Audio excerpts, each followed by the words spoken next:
Bonjour à tous. Pas mal de personnes souhaitent que je raconte mon histoire de quand j'étais Elvis. Donc effectivement, le film Elvis relate parfaitement, en fait, c'est ce qui s'est passé, voilà, c'est ce qui s'est produit, c'était moi, hein, donc on a repris les images de cette période de l'histoire et ça a été mis en film, en fait, donc tout ce que vous voyez dans le film, en fait, c'est réel. Et l'enfant, en fait, qui entend la musique noire, hein, américaine, avec ce jeu de guitare qui est complètement monstrueux, et quand je m'évanouis, en fait, avec les croyants, en fait, bah, c'est vraiment moi. J'étais un petit garçon. En fait, j'étais une fille née en garçon. J'avais une mère qui était d'accord sur le fait que elle était complice, en fait, de ma personne pour que je sois un garçon. Je trouvais que c'était quand même plus souvent plus facile d'évoluer en société quand on était un garçon. Et donc je jouais aussi sur l'aspect un peu, on le voit dans le film, féminisé du visage d'Elvis, un peu maquillé, où je porte du rose. Parce qu'en réalité, je voulais rappeler que j'étais une fille, donc je jouais sur le côté ambivalent de ma nature et du fait que j'étais un garçon aussi. Donc ce qui est fou, c'est que j'étais la première à jouer de ces choses-là. Et maintenant, quand je vois le mouvement LGBT et tout, bah, c'est vrai que je me dis, j'ai été quand même pas mal précurseur de la question. Et pour autant, je suis restée quand même, mon choix de vie, en tout cas aujourd'hui, est beaucoup plus traditionnel et conservateur, quoi. Donc, c'était aussi une volonté de comment on explique ça, de m'adapter au chantier, hein, souvent de vie dans lesquels j'étais incarnée. Et puis ce jeu de guitare qu'il y avait eu, ça m'avait tellement inspiré, ça avait tellement produit quelque chose chez moi que j'étais allée chercher souvent auprès des Afro-Américains, en fait, la musique, quoi. Et ça m'avait extrêmement inspiré. Donc effectivement, les premiers jeux de guitare d'Elvis, c'était bien moi aux commandes, quoi. Donc c'est là où c'est une partie de ma vie où de mes incarnations, où j'hallucine, parce que je me dis waouh, mais vraiment, quoi. Donc ça fait plaisir, en fait, ça fait vraiment plaisir, et je me dis, c'est vrai que j'ai vécu de sacrées aventures, quoi. Parce que malgré tout, que j'ai été un peu borderline, dans le sens où j'avais été une combattante, j'étais une guerrière, j'étais souvent dans des jeux un peu durs, et puis c'était toujours compliqué d'être acceptée dans une famille. Donc là, pour moi, l'objectif, c'était que j'étais incarnée dans une famille qui m'acceptait, qui acceptait mon esprit. Et j'avais eu une mère très aimante et je voulais vraiment la satisfaire. Voilà, mon cheval de bataille, en fait, dans cette famille, c'était vraiment la satisfaire. Parce que j'étais reconnaissant, en fait, qu'elle m'ait pris dans sa famille, parce qu'il n'y en avait pas beaucoup qui l'acceptaient, qui le faisaient. Donc voilà. Et donc c'est vrai que on le voit dans le film, j'étais très inspirée. Le jeu de jambes, ça m'est venu comme ça, dès l'enfance, et ça plaisait. Et c'est vrai qu'il s'est passé un truc, hein, énorme dans les concerts, on le voit, c'est que les meufs, elles se sont mis à crier, quoi. On dirait qu'elles sont ou dépossédées ou possédées. J'arrive pas, quand je regarde le film, je me dis, attends, elles sont en train d'être possédées ou elles sont en train d'être dépossédées. Alors, je sais pas si c'est mon ambivalence féminine, masculine, qui produit un effet de sex appeal particulier, en fait. Mais elle devient dingue, et je suis encore vue comme la meuf, comme le gars de le diable qui sort de l'enfer, etc. Parce que les filles, elles étaient en chaleur, quoi. Je veux dire, c'est clair. Donc, Et alors moi, je restais quand même pudique. La relation amoureuse qu'on voit que j'ai dans le film, en fait, au départ, on était une famille très croyante et la fille était très croyante aussi. Donc c'est vrai que ça me permettait de pas avoir de relations sexuelles, c'est-à-dire on est croyant, on se préserve, on se fait juste des bisous, etc. Parce que bon, faire des bisous aux meufs, même si j'étais une meuf, ça me gênait pas. Mais aller plus loin, c'était un peu plus gênant et j'en avais discuté en fait avec ma mère parce que je me confiais quand même pas mal, beaucoup à l'époque. Je lui disais, il va y avoir un moment donné, en plus que j'étais une star de rock'n'roll, etc., que je voyageais beaucoup, etc. Je disais, va falloir que je donne le change à mes fans parce qu'elles vont trouver ça chelou. Et je voulais absolument pas dire que j'étais une fille parce que ça n'existait pas en fait ce délire là où on est fille et on est en même temps garçon, donc il fallait que je cache complètement ce truc là en fait et et ce qui s'est passé, c'est que je lui ai demandé parce que moi je voulais qu'elle me rende mon sexe d'homme inerte en fait. Parce qu'il y a eu des fois où j'étais un mec et je gardais mon sexe de femme. Et puis il y a des fois où, bon, là, ce coup-ci, j'avais mis un sexe d'homme. Donc je lui avais dit, rends-moi-le inerte, quoi. Enfin, tu vois, j'ai pas envie d'être excitée en tant qu'homme. Et puis, à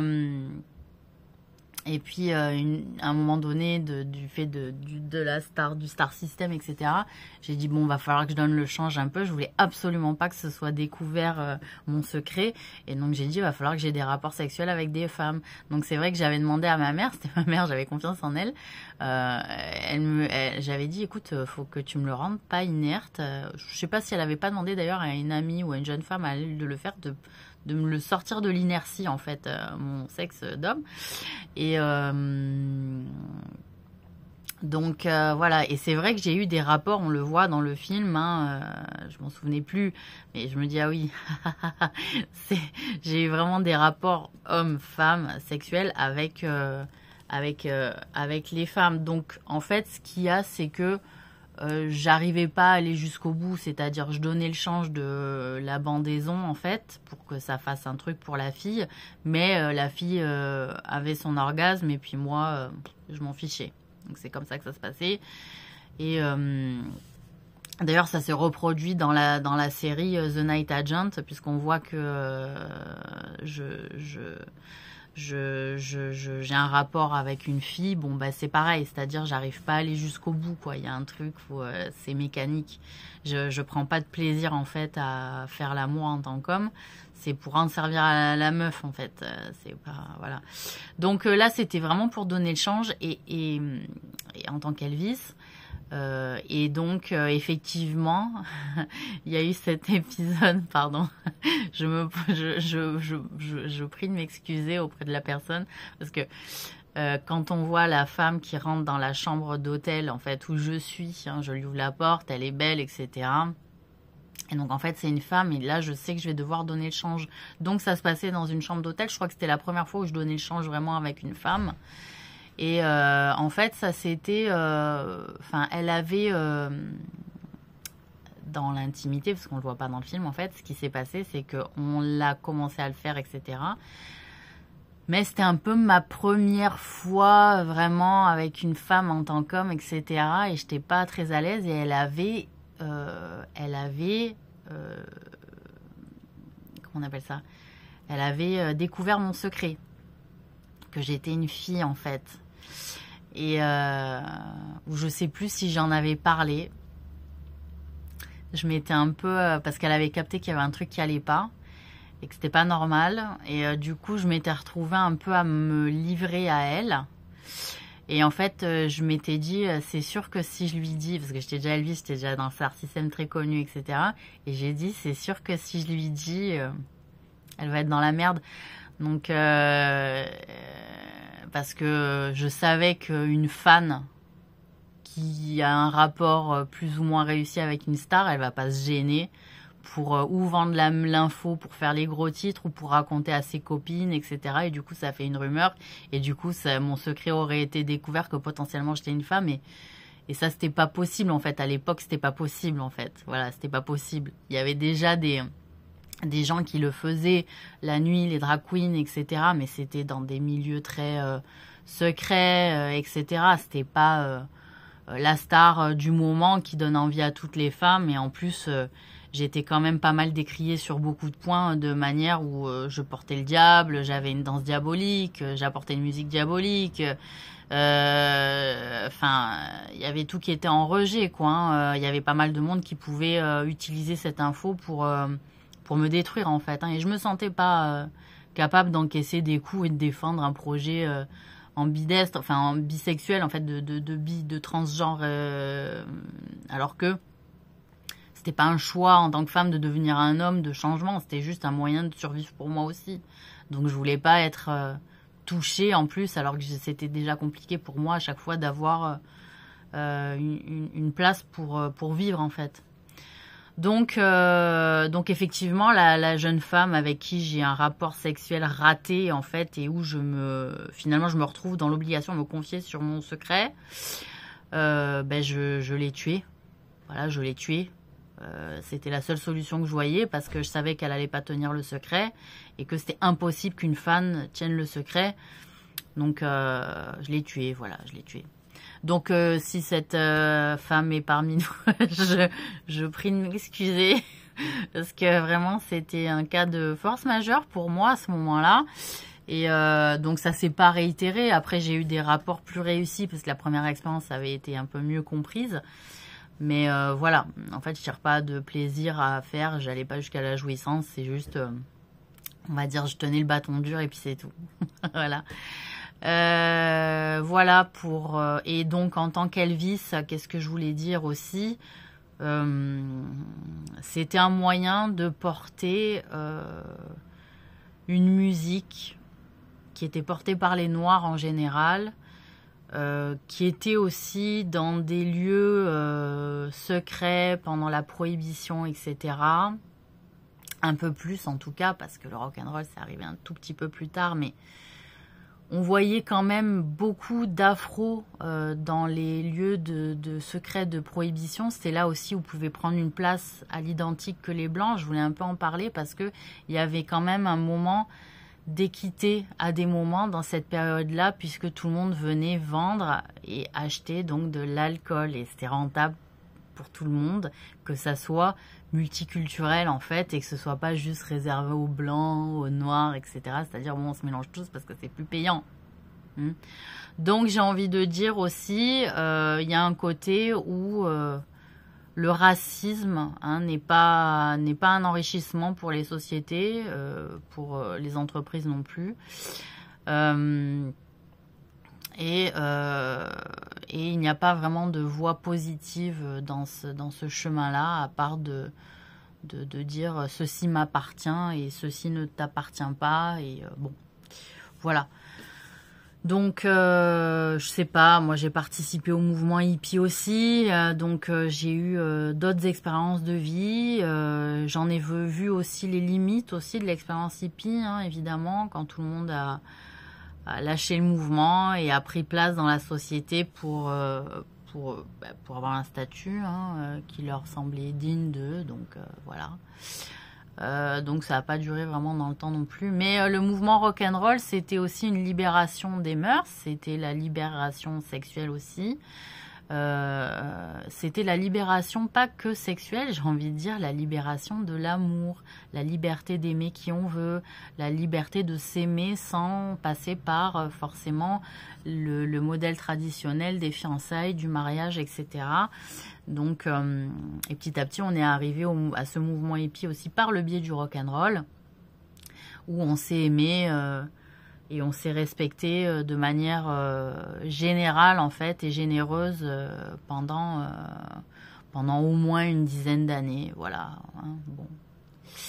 Donc voilà, c'était il y avait des hippies d'ailleurs qui portaient aussi le foulard, hein, d'ailleurs, mais le foulard, oui, un peu en turban comme je le mets.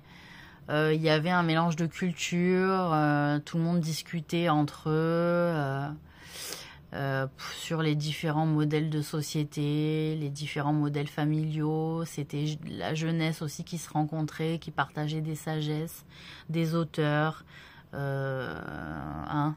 Donc le rock and roll c'était C'était une libération aussi des mouvements du corps. On dansait de manière encore plus mouvementée, hein, avec plus encore de mouvements. Il y avait aussi des sonorités qui étaient nouvelles, hein, dans la musique. On exploitait, on explorait les sons, les manières de swinger, les manières de bouger. Enfin voilà, c'était beaucoup de lâchage en fait, hein, voilà. Donc voilà pour l'histoire d'Elvis, et effectivement la rencontre avec le swing, hein, c'est comme ça que ça s'est passé, c'est que ça s'est passé dans une église évangélique, hein, peut-être à l'époque, mais chez les Noirs, hein, moi j'aimais bien aller passer du temps avec eux. Je me sentais respectée, je me sentais aimée, je me sentais choyée aussi. Et ma mère, à l'époque, n'y voyait absolument pas d'inconvénient. Et c'est ce que j'appréciais doublement chez elle. Voilà, c'est qu'elle n'était pas raciste. Voilà, donc ben voilà pour les anecdotes d'Elvis. Et en tout cas, moi, ce que ça produit sur moi de revoir toutes ces choses-là, c'est en même temps de la douleur. Faut dire ce qui est. Ça me fait, quand je regarde certains films, certaines séries, quand j'ai regardé Squid Game, etc., c'était extrêmement douloureux pour moi, parce que ça fait revivre des choses en fait, et rien que d'en parler, ça me met les larmes aux yeux, mais voilà, c'est éprouvant aussi pour moi, tous ces films et toutes ces séries que je regarde, etc., c'est éprouvant, voilà, parce que émotionnellement, ça fait du mouvement, et j'étais pas prête à en encaisser autant de sujets, de mouvements, de personnalités aussi que j'ai été. Je me dis, ah ouais, il était temps que j'aille au bout de ce passage et que je le fasse, et que voilà. Parce que mes lauriers me soient rendus, quoi. Voilà. Hein. Voilà. Et bonne journée à tous.